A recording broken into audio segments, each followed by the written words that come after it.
All right, I think we're recording right about now. Are we recording on the video side? All right, cool, great. Sweet. Hello. Another glorious episode of the Mental Threads Podcast, episode 157. Today's date is August 3rd, 2024. I'm here with the Sam Dinovo, if you'd like to say it. Yes, sir. Yeah, great. Yeah, Sam Dinovo is an artist from Charlotte. We met at the Charlotte Spark in September last year. Yeah, it was September. Yeah, and that's where I met other artists like Queenie Love and Hadix and Solus as well. Yo. It's great to see how Charlotte is growing. How are you feeling today, sir? I feel pretty good, honestly. Wonderful. Okay. Since then, that was back in September and everything. And today, we're in August right now. So, damn, we're almost like a year It's removed. almost been a year. That's crazy. And you're going to be showing up at the next Charlotte Spark? Yeah, I don't know if I'll be performing, but I plan on being there just because the last one was so fun. And it was such a good, that was actually my second, well, no, that wasn't a 30-minute set, but that was my first ever, I guess you could call it a festival.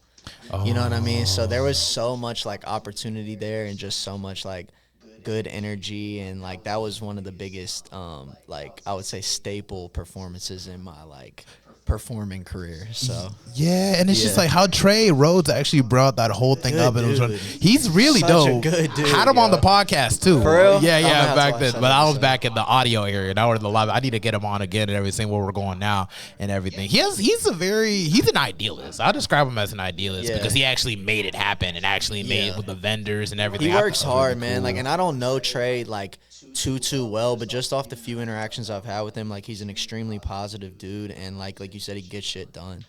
Yeah. Am I allowed to cuss? Yeah, hell yeah. Okay. You can He cuss. said, "Fuck yeah." Yeah, shit, all that.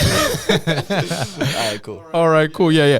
Trey is very much an idealist for real, and he does work hard. I feel like dedication is very much a key word to him because he really sees the future and potential in Charlotte. And he's not even originally from Charlotte. I forget where he was from, but I know that he really sees Charlotte as his home now. And it's just I really praise to him for actually setting up the Charlotte Spark. That's awesome, and everything. So it's just I want to go deeper in your background. Where are you from, Sam? So I was born in Columbus, Ohio. And then when I was probably about 7 years old, I moved down to South Carolina, and that's where I was raised at.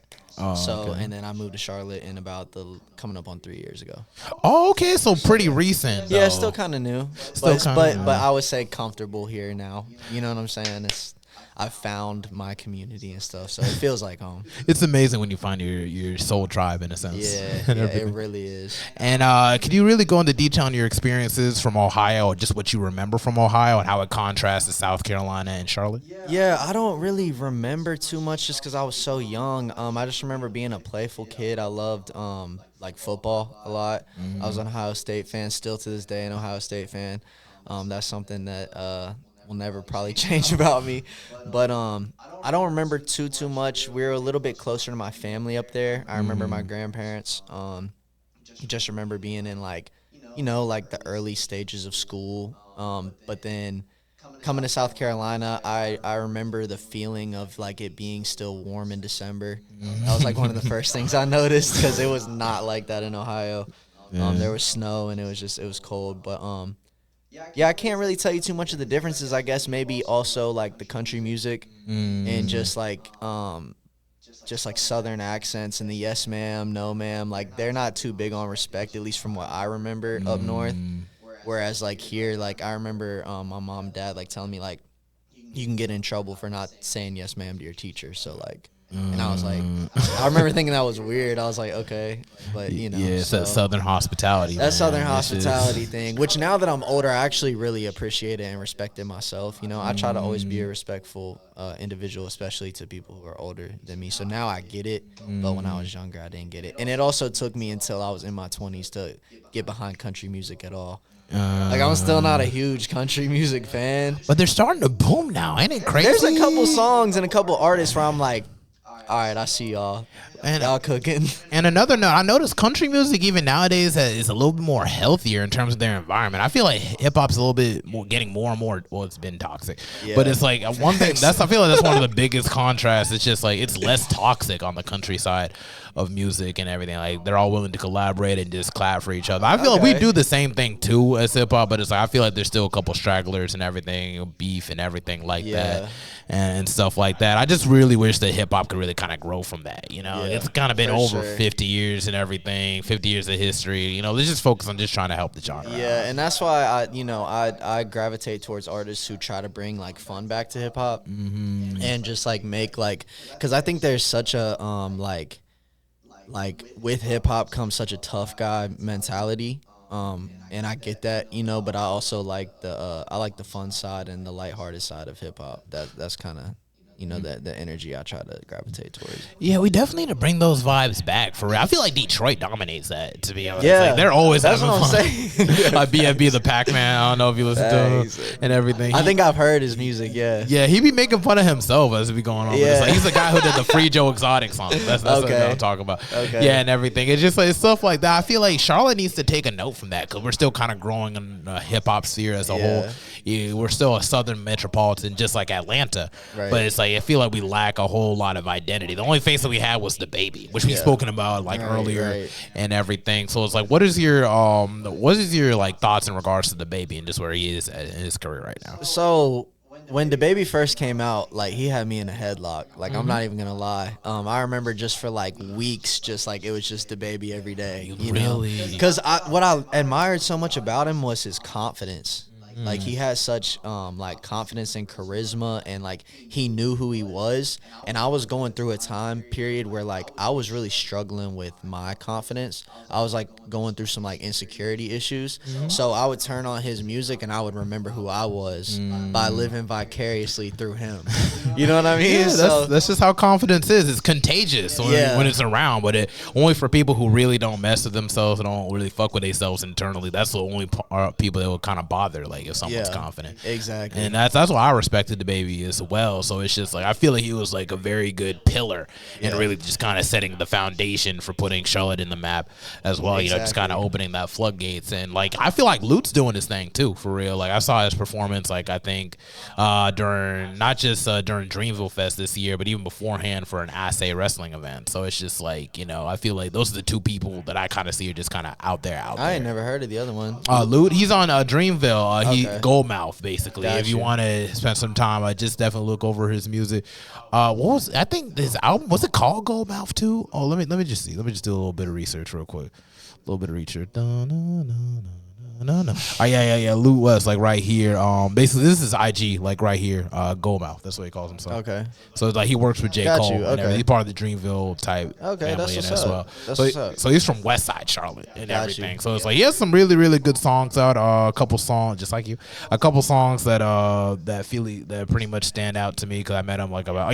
This album was definitely called Goldmouth. This is the one. This is the deluxe version. Okay. So it's like, okay, you're gonna have to send me that. Yeah, I'll send you the link. I definitely, one thing I've picked up over the last year is just like I used to be so like I would only listen to artists that I knew I loved right away. Now over the last year especially, I force myself to listen to like a lot of artists, even if I might not like them like that, and then give myself the chance, because what winds up happening is like when you explore, you wind up finding a whole album of songs that wind up being your favorite songs, and you might have never like messed with them because you were just like, I don't want to listen to a new artist. I want to listen to what I know. So I've been forcing myself to like branch out. So send me that. I'll listen to the whole thing. Oh yeah, sure. He has a couple songs to look out for. 100's good. GED is really, really good. Eye to Eye is really, really, really, really good. And also Overnight is good. Out of Sight is really good, and Finding Self. Those are like the couple songs you can really listen to. Those are the ones I really, really like. Okay. But it's like there's like 19 songs to choose from just from that album alone. I think he has some more projects coming up. He has some mixtapes out as well that you can pretty much look into. So yeah, he's from West Charlotte, so we gotta support. We gotta support whoever we gotta support in Charlotte and everything. So yeah, going deeper into your interests and your hobbies, what would you describe your interests and hobbies outside of hip hop? That's a good, man. I get so focused on music. It's like I don't know what else there is. Interests and hobbies, like I don't know why this came to my mind, but I don't know if you've ever played spike ball. Spike ball. Yeah. You know? Is it the one where you in the like that? It's the circular net. You see it on the beach a lot, and then you have like 2 versus 2. Oh, that's what it was. I wish more people played spike ball because I love playing spike ball so much. Oh. I also love hooping. Oh, like basketball? Yeah, You be going it. to the YMCA and the ball? No, not the YMCA, but there's definitely a couple different places that I like, different parks and stuff I go to. I'm not like the nicest. I'm not going to be that guy that's like I could take anybody, but I've just started kind of learning over the last like 3 years, and I love playing it. Like I love it. So I have fun with it. I have a couple of homies we like meet up, and it's just a great way to like blow off steam and just get out of your head. Yeah, I used to play basketball all the time. I need to get back into it. Yeah, it's bro. fun. Like, it's really good exercise, one, because you're using your full body too. But even on the side of that and everything, I really like basketball as well. And it's just like, with the Charlotte Hornets, I feel like they kind of changed management now. So it's like, and they're pretty much a young team so far with Miles Bridges, LaMelo Ball, and company. And especially with the new people that they've just drafted in there, one from France, I think, or was he like just French descent? I don't know what it is, but like I feel like there's a lot of potential there, and considering how they're just starting to change management now, that maybe they can be focused on actually investing in that town. I feel like Charlotte Hornets could really get something going, like in this decade. You know what I mean? And I'd love to see them do something, especially while I'm living here. You know what I mean? That would be so cool. No, so for real. And when it comes to basketball, are there any teams that you really like, or any players that you really and that's like? I haven't really gotten into basketball too much, like watching it, which I know is like a lot of people are like, bro, what? Like, you know what I'm saying? But like for me, I've just always been a college football person. Like I love Ohio State football. Like when it comes college football season, like if I can, unless 'cause sometimes work schedules and stuff will prevent it, but every Saturday I'm gonna be watching my Buckeyes. So that's what I lean towards more. But I definitely do want to start getting more in tune with basketball, because I want to be in those conversations and know like what I'm talking about. Well, I'll tell you like this. I don't know everything about it, like off the jump, but it's like, I'm pretty close to it, because I feel like playing the video games really help too, like NBA 2K, especially NBA 2K11, 2K13, and 2K12. I feel like that's what kind of set the standard for me, on top of like watching the finals and just keeping up with like general news and everything. So it's just like, I would say just kind of just check out a couple games, maybe on your free time, or just look in some documentaries. 30s for 30s will really set you.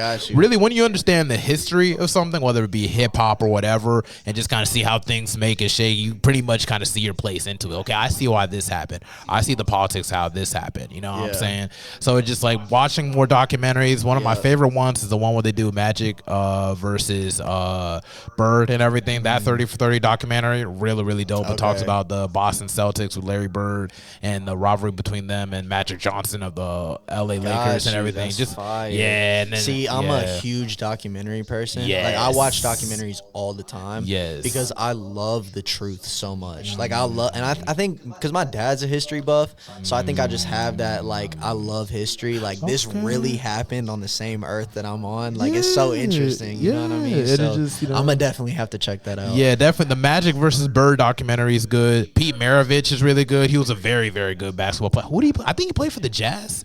He was a really dope. And he played in the time before they had 3-pointers, and he would get like double digits and everything. There's a documentary on Bill Russell on Netflix as well. And in the meantime, you see a documentary about Shaquille O'Neal. That's really dope. I remember seeing a documentary about like it was like some like infamous fight between two teams. And it got like real bad. I think that's the one with Ron Artest of the Pacers. That was before he was called himself Meta World Peace.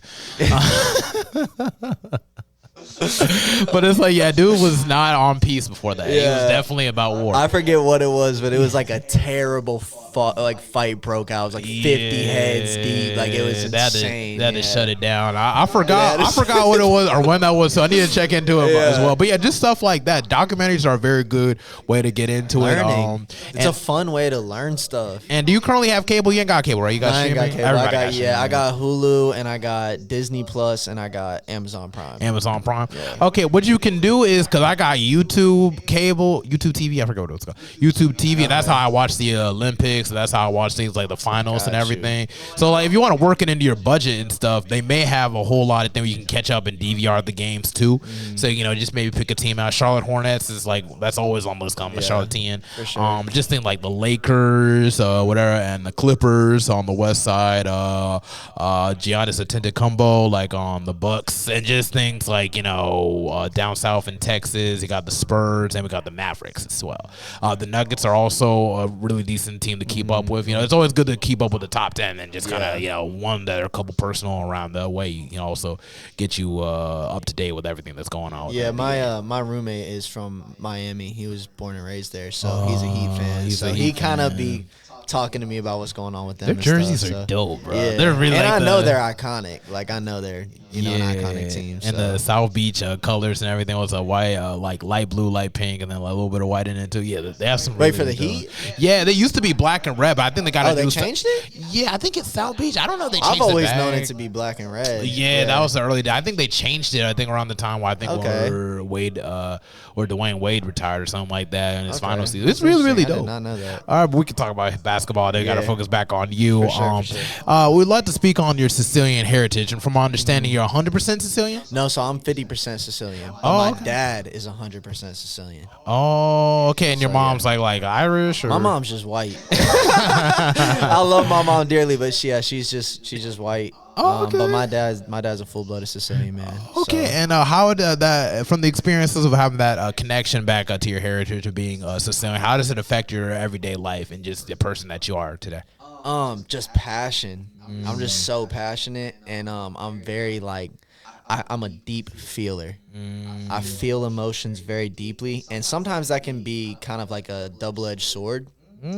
Because I can be like on the good side, I can be real sensitive to what other people are going through. I can express myself incredibly well, and advocate for myself and advocate for other people. But then on the other side of it is like whenever I'm feeling something that isn't pleasant to feel, I feel it so deeply, and it can become kind of like toxic and poisonous to other people as well. So I'm just working on like controlling those emotions. But yeah, like I would say that would probably be the biggest thing, but just like certain things that, my dad just taught me growing up, like some of the things that he was passionate about. Like he's always, drilling it into my brain what my people went through, what they came from, because you got to understand, like, Sicily is at the bottom of Italy, and Sicilians were kind of the poor working class of Italy. So they were Sicilians were very much treated how black people were in America, but in Italy. Yeah. Oh, okay. I understood. Like I've read that even Italians were kind of discriminated against a whole lot when they're in America. Dude, very bad. That's very sad. I'm sorry that like the experience had to be that way. Like, but it's just like it's just I feel like that's the beauty about America as a whole. It's just like we begin to rely on each other the more we kind of grow with each other. Although in our past, there's a lot of uncomfortable truths that come with like discrimination, like you can't even drink out of the same water fountain. Like what kind crazy, of dumb, which is dumb as hell right now. But that just proves how much we've improved as a people. Yeah, we've definitely America's definitely different. Yeah, you know what I mean. We have our issues, but we're working on it. We are working on it. But yeah, speak more in regards to like the whole system. When I think about Sicily and like Italian heritage, I think about like mafia movies, like The Godfather or The Sopranos and things like that, which I really, really love those characters and these people and just like the history. I really like Mafia games, like Mafia 2. Like that was one I love that game. And then Mafia, I just got Mafia 3 a while ago, and like even the definitive version. So it's just like the history with that. It's just like in regards to like that image of like mafioso type of that image of mafioso Glandior or whatever. It's hard, dude. Yeah, so like would you say like do y'all embrace that type of image a whole lot, or do y'all just kind of look like that's it was not a us? split from what I understand, right? It was a split because you had if I believe it was called the Black Hand, right? And so don't quote me on that because I might be wrong, but basically you had the mafioso, but it was like they would attack even their own people. So you had some people that were Sicilians that would try to be like, I'm not a part of this because they didn't agree with what they were doing. You know what I'm saying? But there is also, I will say, as a Sicilian who's a little bit kind of detached from the core of Sicily, like I've never been there. I don't know exactly. I wasn't going through what they went through in Italy and when they, what forced them to come to America. I wasn't in there for any of that, so I can't, say that I fully understand how they felt. But what I can say is, from my perspective, I definitely do kind of embrace it a little bit, because it's it's almost a brand. Like, the mafia has become like a brand. It's gangster, but it's also like slick. You know what I'm saying? Like, they dress smooth. well, they have money. Smoothness is a huge thing with Sicilians. So, I embrace it, but, like, obviously, I'm not out here killing people and stuff like that. Not making people sleep with the fishes. But I think it's a really cool thing. Very cool thing. Yeah, I think it's pretty dope as well, man. It's just like, like Tony Soprano is like one of my favorite fictional characters, and like, even Vito Scaletta and the Mafia games and just stuff like that. I just like, you ever saw out this like some Italian, I was like, oh, this is like a really cool guy and everything. You relate to them a whole lot. But I feel like that's just one of those like grandiose things we need to really connect with as a people as well, that it doesn't matter what your affliction is or what your color is and everything. Like, we all got emotions, we all got feelings, so we all go through struggles in America as well. And I feel like we all just need to really just set those barriers down to really connect more as a people, like whether if you're into anime a whole lot, or if you're into like, the mafia movies a whole lot, there's always a whole lot to be inspired from art like that, regardless of where the origin is. And so on. So it's that is really cool. Going into life as a Charlotte artist, like the pros and the cons. What would you say is the pros of coming up as a Charlotte artist? You identify as a Charlotte artist, correct? I definitely do. And now what would you say is the pros in regards to that is? I would say the pros is that the community is just so like supportive. And there's opportunities to collaborate. You got to keep in mind, I'm coming from being an artist in a city where there was no like sense of community, and there was no like supportive nature at all. Like, it almost felt like there was an animosity between the small amount of artists that there was, which is like, we're so small. We should like. It took me forever to. I never found a show in Columbia, South Carolina. Never. Dang. You know what I'm saying? And I lived there for years. I was an artist there for years. Never did a show the whole time I was there. Came to Charlotte. I've done so many more shows. You know what I'm saying? Like, I can't even describe to you how many more shows I've done here. So. I love coming up as a Charlotte artist. I love the talent that's here. I love that it's not like the biggest city in the world, but it's big enough that you can always have something new to do as an artist. You can always have a new interview. You can always have a new song to collaborate on. You can always have a new show. There's always something that makes you feel like you're progressing and like going forward as an artist. And the beautiful thing about it is that we have yet to really catch on as a city for real. So it's like, oh, hold up. Gonna close in 20 minutes? Okay, good. I was actually worried about that. I was like, oh, did we reach 20 minutes yet? We have this thing going on where when it reaches 20 minutes, it's like a little space and everything. So it's just like, that's why we gotta slow the interview down. Just let me know when it comes back on. It's all right. This happens all the time. Like, got 20 minutes, like 20-minute increments. So did we miss some of what we just talked about? Oh, no. It's all recorded. It's definitely recorded, definitely on voice. It's just the video part of it is just like this little intermission, or it's gotcha, you'll see once you see the videos, you pretty much understand what I'm talking about. Like, literally, like, it's really, it doesn't take away like from the real sound of the video. Just, you know that, Stigar? You want to just pause the recording right now? All right, cool, no problem. Sweet. No problem.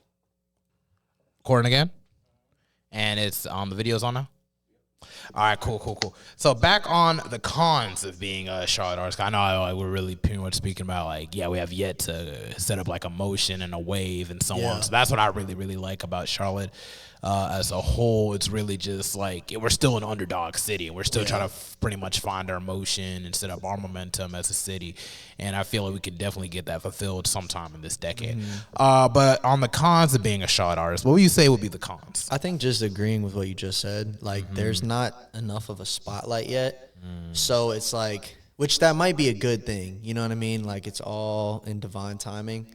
But I think, like, sometimes it can kind of be frustrating because you put out, like, your best work and you feel like this is the one. And then you put it out.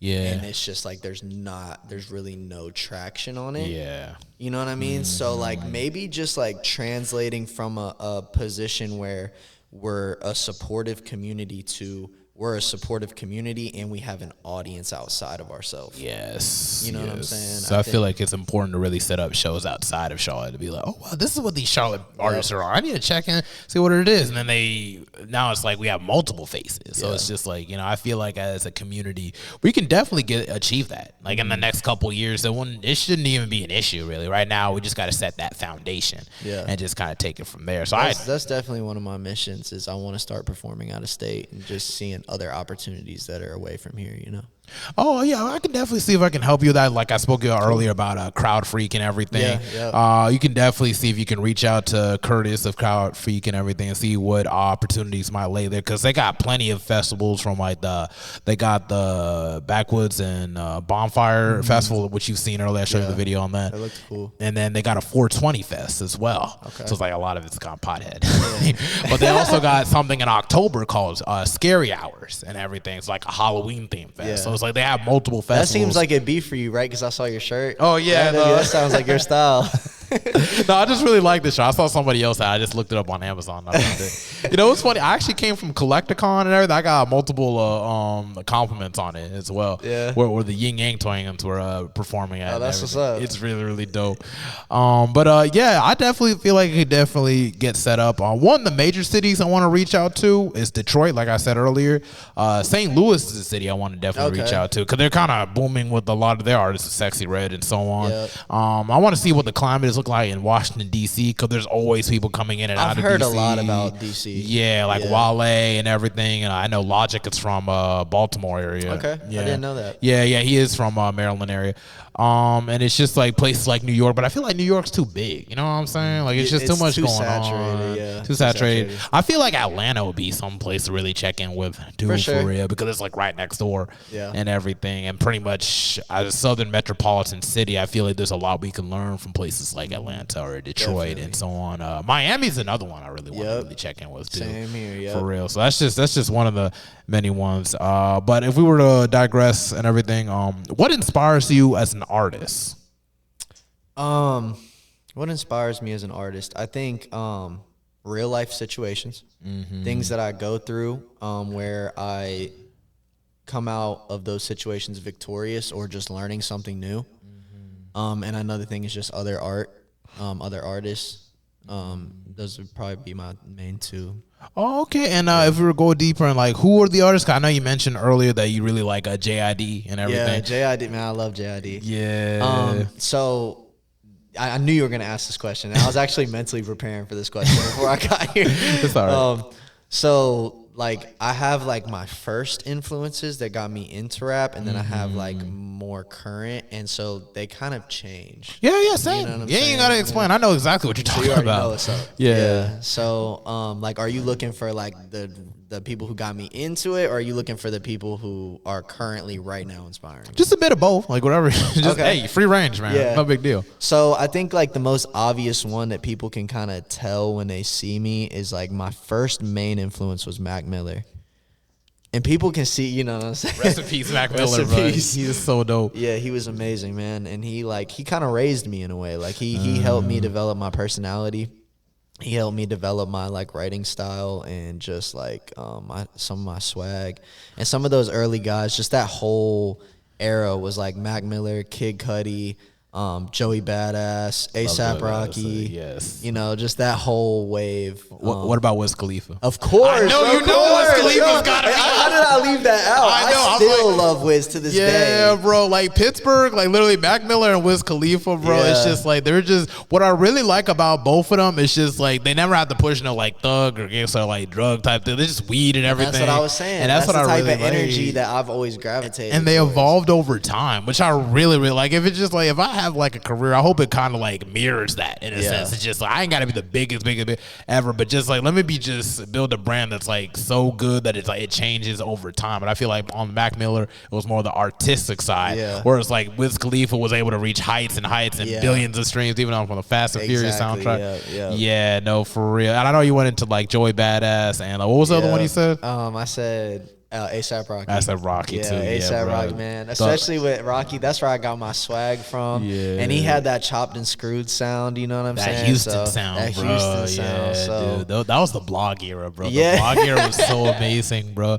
Oh, man. We didn't know how good we had it, bro. I had that piff. I used to download everything. Tyler, the Creator, Joey Badass, Capital C's, Pro Era. It was just Flatbush Zombies. Yeah, bro, and, a whole Flatbush Zombies come back, bro. Like, Top Dog, you had seriously. Absol, you had Kendrick, you had like Isaiah Rashad. Yes, dude. Rashad, dude. Yeah, we can go on and on about it, but in terms of being more current and everything, like who is currently inspiring you? So currently, right now, I have a couple of different main inspirations. The two, and dude, it's so funny the people who will inspire me because it'll be the most unexpected people. Oh, really? Right. So like, one of my main influences right now is Lil Yachty. Okay. And Concrete Boys, like the whole thing they're doing right now. I can see that. And they're down in Atlanta. I mean, obviously they're international, but they come out of Atlanta. So like you said, they're like next door. Yeah. Which is so interesting to me. I'm like, bro, this is happening right next door to me. And he specifically has been on a run recently. So it's just like, it's awesome to just watch and be a part of. And like Yachty fans are all pretty locked in with each other. It's like, oh, you know too. And it's like, oh, you know what I'm saying? So I don't listen to a whole lot of Yachty, but I do respect that he's really really setting into his brand and everything, and really having to expand as well. I really like the song he did with J. Cole and everything. So just taking that's a great steps. song. Yeah, You're talking about allegedly they figured out that I'm the secret recipe. Yeah, that's hard. Yeah, Yachty be dropping his like little gems He's every now and hard, then. bro. He really is. I know people kind of sleep on him because he's like he was in that 2016 class, so he would just automatically new ways and that's everything. understandable. But he's recreated himself. Yeah, you know what I'm saying. And I just think like. I came to him just because I loved his personality and his content. It's really the personality that's what gets him. And then like over time his music, and then I was just like, nah, he's a good artist. And then so another one to just pivot real quick, and this is the one that shocked me, right? Because I hated this artist for so long.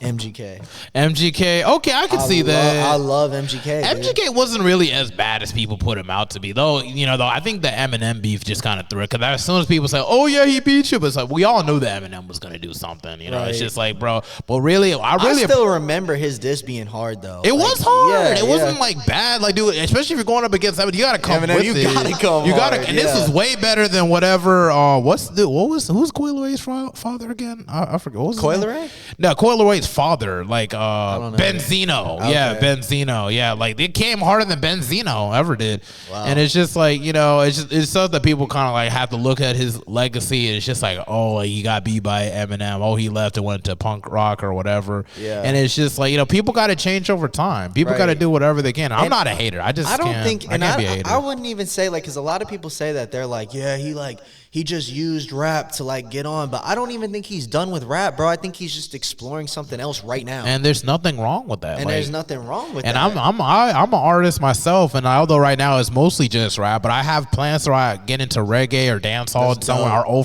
Afro beats. I already have like a couple beats saved around I'm thinking about using for future projects. Like, that's how you stay from being stale or just, rigid. You got to be able to take and draw creativity from different platforms as well. And it's just like, that's the beautiful thing about hip hop, is that you can sample whatever sound to make it into hip hop, whether it be a reggae sound or whatever. So it just goes on forever, literally, when you think about it. But it's like, no, MGK, there's nothing wrong with MGK. I really respect his earlier work with like Lace Up and everything during that blog era. And what was that song he did? I know it was like, I don't know. Are you a wrestling fan by any chance? No, you're not a wrestling fan. Okay, we did like Invincible. That was that song. But yeah, that was a really, really dope song that I really messed with from time to time. Yeah, see, I never messed with him at first because, and it was the same kind of way with Jack Harlow. Like they both felt corny to me at first. And I also had people like kept trying to push them both down my throat. So I was just like, all right, bro, like I don't like this music. And then with both of them, it switched, and like what I did was I just like opened myself up and was like, all right, let me just like see. You got to. And now with MGK, what I love so much about him is like I told you about, how I'm passionate, I'm Sicilian. So, when I get into my sad moments, I get real sad. And I feel like MGK is kind of like, he speaks in a way where it's like, I feel like he gets what I'm going through when I'm in pain. So, oh, really? Okay, I didn't really get deep into his artistry. At least maybe I could check it out, so maybe I can find something for sure. But really, in terms of MGK as an artist, I feel like he's pretty valid. You know, really, I don't feel like his legacy should be stained because it's like, you know, because people have beef all the time. That even goes with even Drake too. Like even with the whole Kendrick situation, and that song was basically like, oh yeah, he lost the beef, and you know, just stuff like that. But you know, you can recover from stuff like that. Just as long as you have a decent amount of work to pretty much sit on, you're good. Yeah. And just keep going forward and keep pushing, you know. And that's just kind of how I see it, because it's just like, you know, this is music. You know, we put our heart and soul into everything, regardless of what somebody else's opinions might be. And it could be somebody on YouTube who freaking shops at Banana Republic. Exactly. And it's just like, it's not your opinion. Everybody's got one. Everybody's got one. You and me, we all got one. Right. So it shouldn't be held in such a high regard unless it comes from a constructive source. Then it's like you should listen to it. Yeah. But no, MGK is just fine, man. Is there any other influences from the current era that you would like to speak on as well? XXX Tentacion. That's a huge one for me. Huge. Yeah. Oh, rest in peace, X, bro. He would be so crazy right now if he was still alive. He would be so high up there, man. I just wish a whole lot of things didn't happen, especially with him dying. And I really wish he would have collaborated with Drake beforehand. And it's just, I spoke about it on a different episode. One thing I disagree with Drake, I really wish he would help grow that OVO thing like the way J. Cole did with Dreamville. You know, everybody's on in Dreamville. I just wish he would have did the same thing with OVO with artists like Quinn Miller that he worked with, or The Weeknd. I know he's about to drop a project with Party Next Door, but I feel like X could have really fit in with that if they would have collabed, because he's very harmonic when he sings a lot too. Yeah. So it's like, I feel like that can kind of mesh well with that style while also giving like a freshness with like his own style as well outside of being harmonic. I feel like those are a lot you're gonna give. I don't know if X would have wanted to do that though, because at least from what I've seen, he like really hated Drake. Yeah, because like Drake, that's the thing, because you know, like I think he bit off his style, which he does a lot, you know. And instead of like biting off his style, you could have just did a remix with him. That's what I'm saying. I could have. We had no issues after that. Just put him on, bro. Like, come on now. Like, you know, songs like what he did with Block Boy JB, like Look Alive and everything. Like they stand the test of time. And it's just like, if he would have just collaborated with the Block Boy JB or XXXTentacion a whole lot more, putting them on, that would have really helped build the brand of OVO and made it more stronger. Because outside of Drake, what else is OVO? Yeah, that's all I'm saying. So it's just stuff like that, you know. But talk more about how XXXTentacion has influenced you as an artist. Yeah, so I actually did not discover him until he died. That's okay. I had somebody show me like his most popular song, which is Look at Me, before he died. And I remember I just wasn't in the same headspace. It was very lit and like almost like aggressive type energy. And I wasn't really feeling that at that time. Now looking back at it, I see how great of a song Look at Me is. But like then right when he passed, I had a great friend of mine named Cam. Shout out Cam.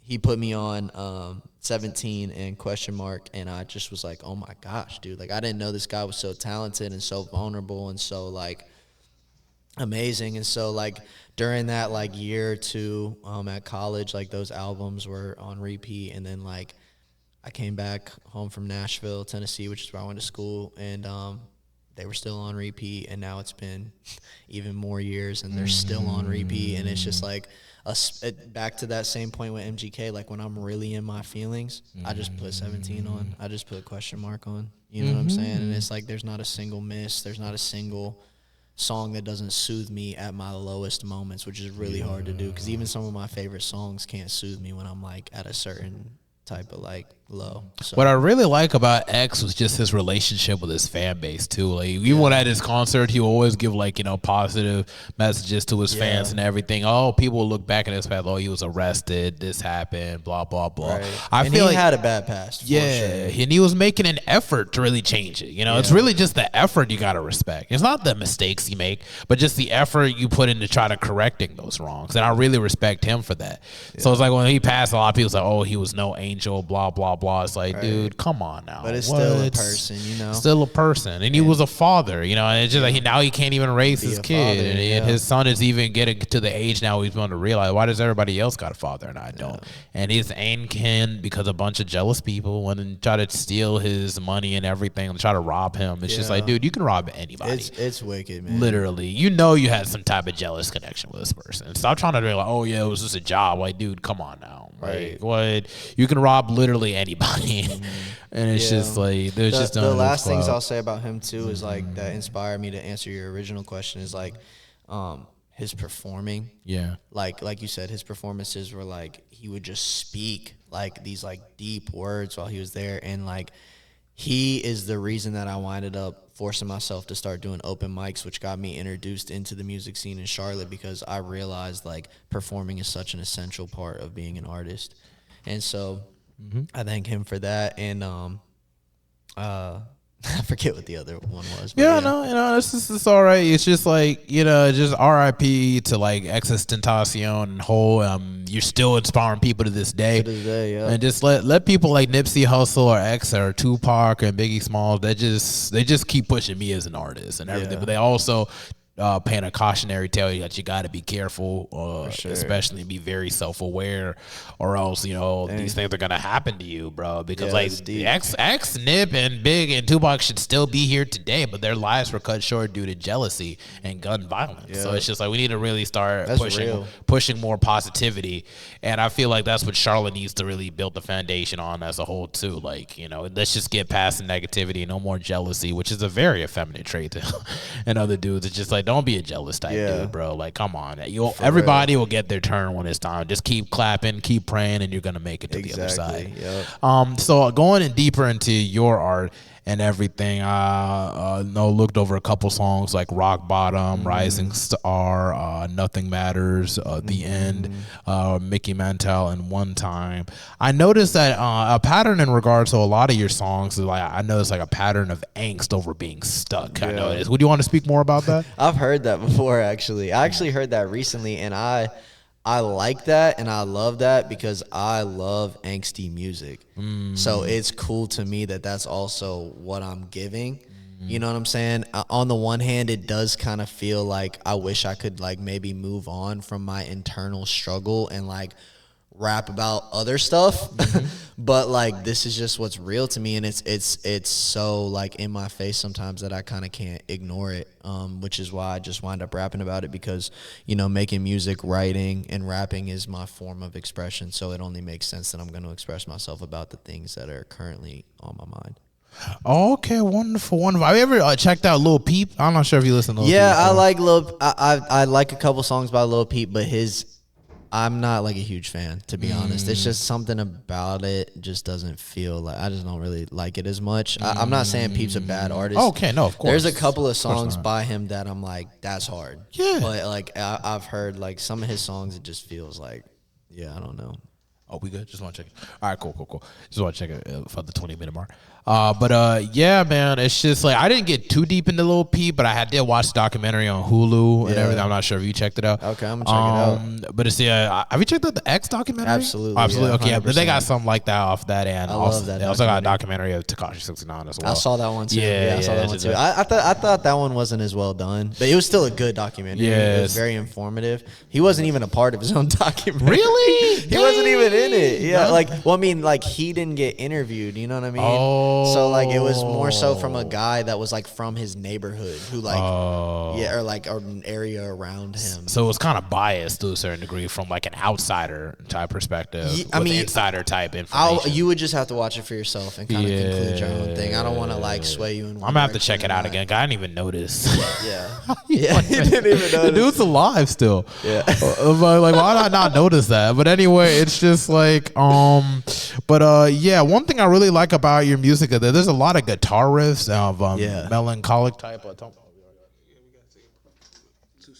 2 seconds.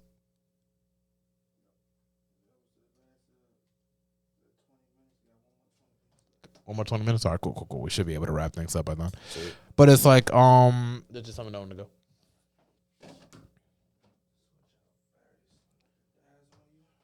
All right, no problem. That'd be perfect because that'd be 640. No, seriously.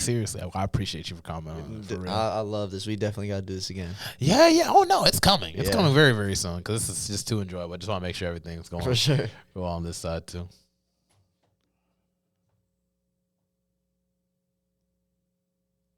You good? You set up?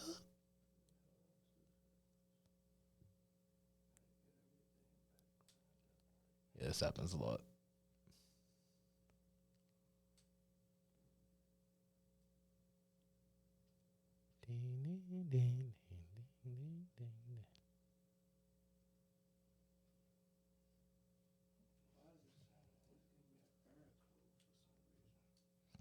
Okay, you want to pause the recording too, or?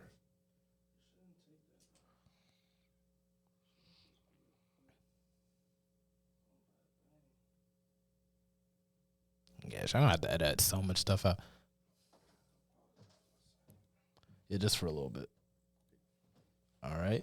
It's been flying by. It really has, bro. That's how I feel about interviews every time I do them. No, seriously. We good? Oh, we're good? Good to go? All right, cool. Part 3. All right. All right, so anyway, we're speaking about the guitar riffs and melancholic type tone and everything, especially with the new single Nights and stuff like that. So it's like when you create music, what would you say is your source of inspiration internally? I know you mentioned like real life and everything. So are you tying that into the question, like tying that into the melodic type beats? Like what inspires me to do that? Yeah. So I mean, I know this is one of your questions, so I don't mean to jump ahead, but no, it's okay. Like with Pretty Boy Dilly, that's somebody, a great friend of mine. We've been friends since we were in high school. We've collaborated on so many songs. It's like a ridiculous amount. But with me and him, I think we've just kind of found a sound that we both are that we both agree on. And we've practiced in that sound so much that is so natural that like when I just need a quick, like I know this isn't going to be too much of a challenge. This is me in my comfort zone. I go to that type sound. Because it can be both sad and like impress on your heart, but then it can also be like lit. Like if you listen to the subject matter of Nights, it's a pretty inspiring song, the things I'm talking about. So that's why I love those type of beats, because you can do both on them. You can be sad or you can be happy, and it's going to come out sounding right. So I know he drew a lot of inspiration from No Cap, Rallo Rodriguez, that type of those type of artists who do those type of beats. And so, and I've messed around with No Cap's music and Rallo's a little bit too, not as heavily as he has, but I would say like just being around Dilly doing so much on that type of beat, it became a part of me as well. And now like I love, it's a comfort zone for me. Yeah, and it's really, really dope music for sure. Songs like that are so important because I feel like in this era, I feel like a lot of people don't know how to process their emotions. Yep. And I feel like, I feel like your music could really help people process times of like angst or grief or just stuff like that. And also being inspired as well. Would you say, what is the main messages you try to get across to your audience when you're making this music? Yeah, I would say vulnerability. I think there's such a power in like being real. There's people who are going through things right now that they don't even realize they're going through until somebody puts a name to it and calls it what it is. And I think it's like, for me, the most, like, don't get me wrong, lit music helps me a lot, because whenever I'm down in that zone, I'm like, all right, let's get out of it. Like, you know what I'm saying? I'm flipping bricks. You know what I'm saying? Take your distraction from like all that. Yeah, it can distract you, and that's equally as important. But the most meaningful music that I've ever listened to has been really raw, like kind of sad, but it's just that expression of like, this is a really hard time. I've gone through a lot of really hard times in my life, and I want to be able to help other people who are going through that as well, so that's where that, Yeah, and that's a wonderful thing, because energy can never be destroyed. It can just be like changed or redistributed. Some people can gain purpose from their harm and their hurt and everything, and can build things, And I feel like that's what really pushed me to making my music with Ego Trip and everything. Like my whole project was based on just like the extremities of emotions through depression, dope. Which people could like, really. I feel like I really touch on base. This is just like not living life in reverse. You can't just be stuck in the past. Right. just focus on your future. You can get a whole lot from just, you know, just working hard and everything, but don't let it so distract you from your outside life. You know, sometimes there's a time to live, there's a time to feel like you're the best, and there might be times you might feel entirely worthless. Exactly. But just find a balance between the two where it's just like, where it doesn't create a facade. Yeah. You know, just be like, you know, this is what it is, this is how I feel, but I can feel like this too, and I can find balance within myself as well. So like, that's just what I hope that people take from my music and everything. Right. I'll send you a link in the future to be able to look over as well. You said Ego Trip is what it's called? Ego Trip. Yeah, there's like 12 tracks on it, so it's like, I'll send you the SoundCloud because it's a lot faster. Cool. And everything. So it's just stuff like that.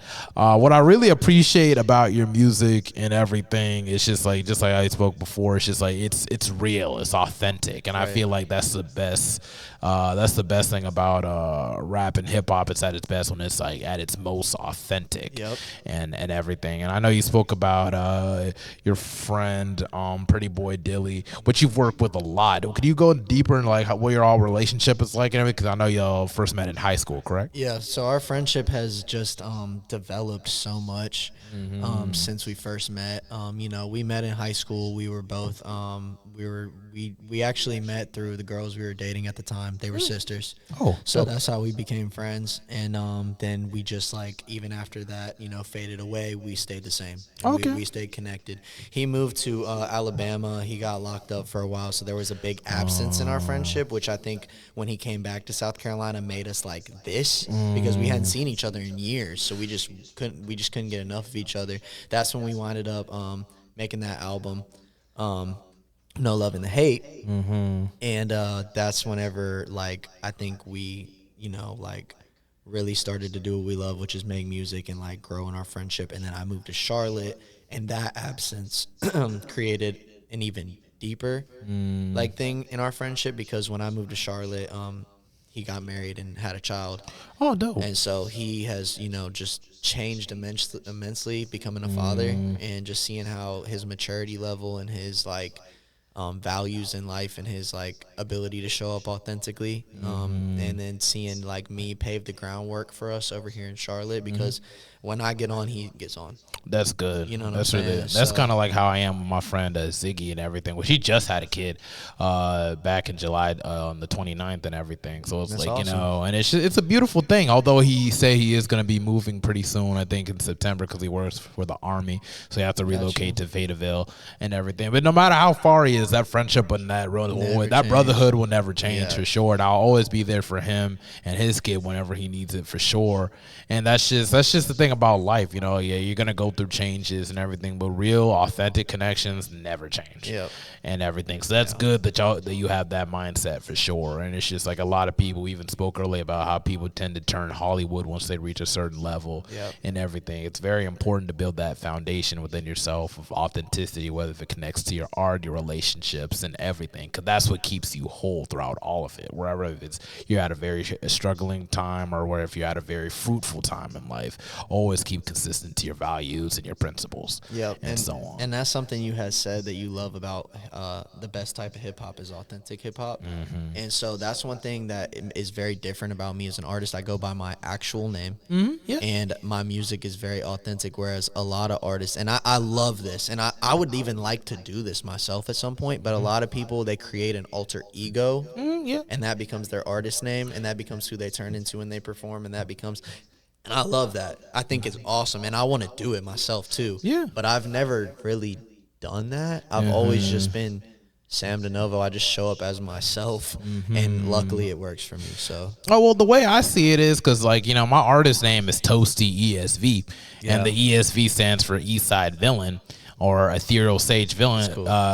Ethereal Sage Visions, and just so on from there. It's like OPP, just kind of make it out whatever you want out of it. But it's just things like that. Not saying I'm a villainous type person, but because of like what I've went through and the major fallouts I've had in relationships, where they paint me as like this person or whatever. You know, I just own up to it. Okay, if that's what's considered being good, like being fake or whatever being good, then I'm a villain. I'll just be that, being real and authentic. Yeah, and then just kind of flip it over type stuff. You know, just make something from nothing, turn a negative into a positive. That's fire. And then I love just it. You're inspiring me right now for my future alter ego. Yeah, and then you can put your values in some sort of way too. Like, you know, like if I were to separate, my other alter ego would be Tony Versetti, and that's where I'm gonna be releasing a lot of my more trap based type projects on through. And it's just like it'll be just more focused on the ambitious sides of the rap game and just trying to focus on trying to get my stuff together, what pushes me and my ambitions, whether if it's just be family, friends, or whatever, the money or the whatever, and just trying to find a separation between the two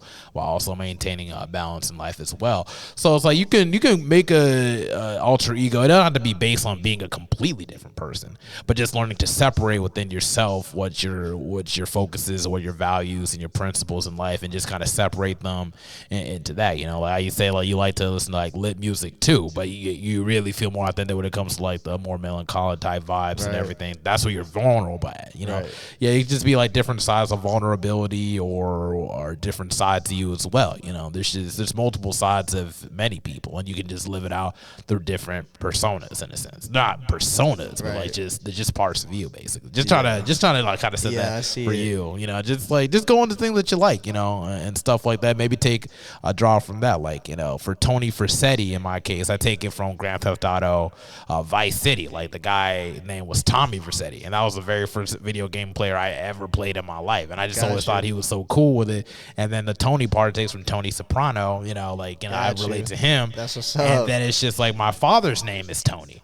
so it's just like, you know, there's just so many different figures into one person. So you're drawing a lot. So it's like that energy I was just telling you about earlier. You can just draw from both sides without copying in a sense or biting off. They just take a different life, but they're all pouring into some sort of influence. So kind of get where I'm coming from. Yeah, I totally get it. Just something to keep in mind of. So it's like, so your track, I mean, your project, No Love and the Hate. What really inspired you to create those projects? So the reason we call it No Love and the Hate is because we're from the 803. Oh, so the hate is a play on the 8. So instead of calling it the 8 like we normally do, we called it the Hate because at the time me and him felt abandoned. I think we never really exclusively said that, but I think we both were feeling very neglected and abandoned, and so we just felt like there was no love in the hate. You know, so it's like no love in the 8, no love in the hate. No love in the 8. So then we just said no love in the hate as like a play on words. So. Okay, play on words, and then you pretty much draw from that energy of just like feeling abandoned. And what other emotions do you kind of tap into? You know, at the time, drinking a lot of alcohol to cope with what we were going through. I don't drink anymore. Sorry. Well, I'm sober, so. But I was definitely drinking real heavy at the time. I know we both were, and I think like.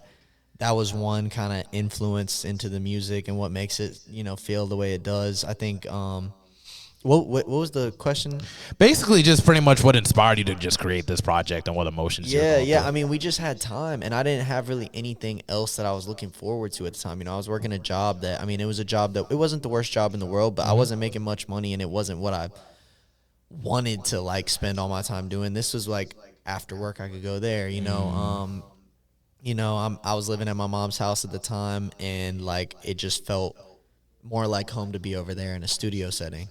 And it was just a place where I could, you know, feel comfortable at. And then me and him it just gave us something to do. It gave us something to work on. It gave us a purpose. Oh, okay, I see. And that was like your first project and everything. So it's like, what year did it come out again? It was like 2020. 2020. Okay, 2020. So right around the COVID era, basically. Yeah, exactly. So, so a lot of those emotions I could pretty much relate to too. I feel like a lot of people were going through within the lockdown, you know, and everything. We had to lock away from other people, can't be around people. It was different times. Yeah, completely different time. But on to like the next project, Back Away. Right. I know it's just like. So, like, what energies were you taking, and what inspiration were you taking to create? So I'm glad that you asked that because with Back Away, I know it gets taken seriously as my like first album, other than No Love and the Hate. But that's like my first solo album. But the thing about Back Away is the reason I called it Back Away was because it was a bunch of throwback songs and it was a bunch of throwaway songs. So these are songs that like I made and like. They're all right. They're not my best or my favorite, but like, let me just put it out and see what happens. But then I think like I didn't realize that I had as much of a light on me as I did at the time. So people started like you know, which is cool. I'm actually grateful for that. People started really checking it out and taking it serious. And I was like, whoa, hold up now. This ain't a serious project for me. So this next album, this is going to be my first real album. Oh, okay. But basically, there's some songs on there on Back Away that are 5 years old. Oh, really? Yeah, and then there's some songs that were 6 months old. So it's in so many different areas of my life. So there wasn't a main like meaning or like there's no like, it was just a bunch of randomness thrown out there. Granted, I listened back to it and there's some good tracks on there. You know, I know Mickey Mantle, that's like a beloved song. People love that song for me, and that one came off there. And like, I'm still glad that I dropped it because it's content and it's something that people can like, you know, when they want to know more about me or they want to experience me more, they can go and see that. But I also think who I am today versus who I was at that point, I didn't have the same level of like clarity, confidence, and skill that I have now. So I'm ready for this next album the most. Okay. One that really drew me about the song Late Shift is I had a song called Grave Shift. I have a song called Grave Shift. So I thought it was really, and the way you type shit was the same way I type shit. Yeah. So I was like, okay. Kind of brought it up to that. Yeah, the artistic. Little similarities there. Yeah. Tell me more about this next project that's coming up. So I guess I'll go ahead and tell you the name. I don't have all the songs together yet, but it's going to be called Mixed Emotions. Oh, nice. Okay, Mixed Emotions. They're like, what is the thought process of going to this project called Mixed Emotions? Like, basically, I just want to put all my favorite songs from myself, like songs where I'm like, this is my best work. I want every song to be like this is my best work song. So I want this to be like my main album that I can go and like show to the people who could potentially hold the keys to a brighter future. Oh, okay, nice. You can definitely do that because one, you're speaking into existence. One, that's always important. Yep. But it's just like, you know, at least you're going into this like, okay, I'm putting all my serious songs on this one. So it's like it's already set with a very strong foundation on that too. Right. So it's like, you know, how many tracks do you think is gonna be on it? I want to keep it kind of more on the short side, somewhere between like 7 and 11. Okay, that could be very helpful too. You know, just because I know people don't want to listen to 20 songs. You know what I'm saying? They don't. They want to keep it quick. Not yet. Not yet. They will. But yeah, so I just want to keep it kind of on the short side, and I want it to be like a perfect mix between like my sad, melancholy music and my lit turn-up music. Wonderful. And closing, just want to ask, like, in the climate of hip-hop and where Charlotte is as a whole, where do you think we can pretty much find our place in hip-hop? Like, it's just like, where do you think our identities, what do you think could be like our place in hip-hop going forward? Could we be a major city or just more like a slept-on city? Like, where do you think we can go? I have doubts about Charlotte, but I would love to see those doubts proven wrong. But I don't know exactly what place we'll play in it. I think we might be able to bring back more of the artistic rap. You know what I'm saying? Where it's more like for the love of the art. That's what I keep saying, because that's one thing about Charlotte that I love so much about performing here is like, it's just people who love creating, and it's so genuine, authentic, and untampered with. Like, it hasn't been like soiled with like, you know, outside expectations. So it's still raw and real right now, and I love it, and I hope that it's able to translate into an international way. Wonderful. And last question. All right, Sam Dinovo, where do you see yourself in 5 years in regards to this hip-hop situation? I see myself on major stages. I see myself traveling the country, potentially traveling the world, and I see myself selling like concerts with 20,000 people in it. You know, I see myself with a merch line. I see myself with a big fan base, and I see myself being a leader. Yeah, no, definitely. Most definitely. One way that kind of helps you become a leader is like we spoke about humility and everything. I feel like to be a good leader, you got to be real humble and really patient. That's I feel like you got all that locked down for sure. Appreciate it. And I feel like your music is very authentic, so a lot of people fall with that, you know, like with a fan base like Russ or Logic. They all appreciate their authenticity. Yeah. Although some people find it annoying on their end, like, you know, for real, like I think it's very inspirational and everything. And that's just kind of how I want to be with my fan base, right. You know, with Excess Tentacion or Russ or Logic, is that they have a really tight fan base. And it's just like, I feel like being famous is one thing, and like, yeah, sure, it could help, but I just want to build a good, decent fan base that connects to my music and knows what I'm about and what I want to put out there, what energies I want to put out there. That's so I feel like you can inspire a lot of people, and then they would really look up to you and get inspired by your music as well. I appreciate that a lot. Yeah, I appreciate you for hopping onto the Mental Threads podcast, awesome. bro. It was can't wait to do it again. Yo, yeah, I can't wait to upload it and just edit it and just do what I got to do. I feel like it was a pleasure speaking with you and everything. You have a bright future ahead of you, and I feel like you would be a very huge pillar in bringing eyes to Charlotte, North Carolina as a whole and everything. Is there any last words you want to go off on before we head off? I think that's it. Nights by Sam Dinovo is out now. I don't know when this will be uploaded, but we do have an event coming up Friday, August 9th. It's Brat Stall Night. I'll be performing along with Rockstar VR and Spaz. So if this is out by then, show up. B Cinema Studios, 516 East 15th Street. You should come. Oh, yeah, most definitely. Just send me the info. I'll be sure to pull up. I got you. All right, thank you. That's it for 157th episode of the Mental Threads Podcast. Sam Dinovo, thank you for hopping on. We are sewing in, and now we're sewing out. Let's go. Yes, there we go. Thank you. Thank you very much. That was solid. Oh, yes, and we